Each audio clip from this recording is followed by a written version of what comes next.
that when we're this outnumbered by the creatures, we have to take a page from the British Empire and rule the lesser species through intimidation. And that's why the single most important thing you can do as a human is to dominate an animal, because if you didn't, you'd better believe they'd be dominating us. And that's a scenario so horrific not even Hollywood can produce it. Now this is why I strongly recommend getting a pet. Any pet and dominating it. It's the best way to remind the animal kingdom who's the boss. Plus, nothing is more satisfying than subjugating a lower creature to your will. When I tell my dog Gipper to fetch my slippers, I feel a sense of rightful empowerment, placing myself at the apex of the food chain. Of course, Gipper has very sensitive legs, so when I ask him to fetch me something, I have to physically carry him over to that spot and pick up the item myself. But believe me, he gets the idea. For a human, dominating an animal should be as natural as smoking a turkey, and yet it's a joy that many adults no longer experience. And do you know why? Because from the time you're a little kid, the media is feeding you lies to put the power structure out of whack. So before you become a pet owner, there are a few things you need to understand in order to put the power structure back in whack. Some would have our children believe that animals are cute and cuddly. It starts the day we bring home baby Kylie or Callie or Kayla or Caitlin or Kelsey home from the hospital to a room wallpapered with adorable little yellow ducks. Why aren't these ducks being pursued by adorable little yellow hunters? I don't know, but I'm willing to bet it has something to do with the media's control of the wallpaper industry.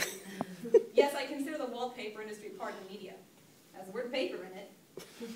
And what's the very first book most children know? A bit of blatant propaganda called Pat the Bunny. Now, I'm not saying Pat the Bunny isn't a good book. There's a soft patch of fur on page 1 for you to pat. And there's a smooth part and a scratchy part. And don't even get me started on the mirror. There's so much to do, and you don't even have to know how to read. It's a perfect book, but a pro-bunny manifesto with that kind of sensory stimulation? What chance do our children have? And then there's the nursery rhymes. What's a cuter image than 3 little kittens who've lost their mittens? Well, brace yourself. Kittens don't wear mittens. I'm going to let that one sink in. Why don't they wear mittens?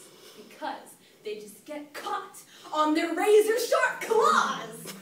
Personally, I prefer the 3 blind mice because 1, they're already handicapped to start with. As a result, no doubt of some anti-human scheme that loop in their faces. And 2, they're further maimed in the course of the rhyme. My point is this. If America is ever going to stop kowtowing to these animal pedders, you have to get to our youth before they do. Children have to learn that animals aren't our buddies, and sometimes it's a tough lesson. When I was a kid, I had a dog named Sparky. We were inseparable. We'd chase a ball or go splash around the old creek. Sparky was my best friend. But then, after 14 happy years together, I came home from school one day and Sparky didn't greet me at the door.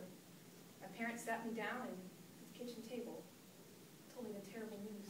Sparky had gone on to live on a big, beautiful farm upstate. I couldn't believe it. I never felt so betrayed in my life. I thought Sparky and I were a team, but as soon as some smooth-talking stranger comes along with the promise of a bigger field, he was gone. That's how it is with animals, always looking for a better offer. So wake up, America. Pets don't care about you. They're just using you for food and for the social networking you provide when you walk them. So, if animals aren't our friends, what are they? The answer can be summed up between 2 buns.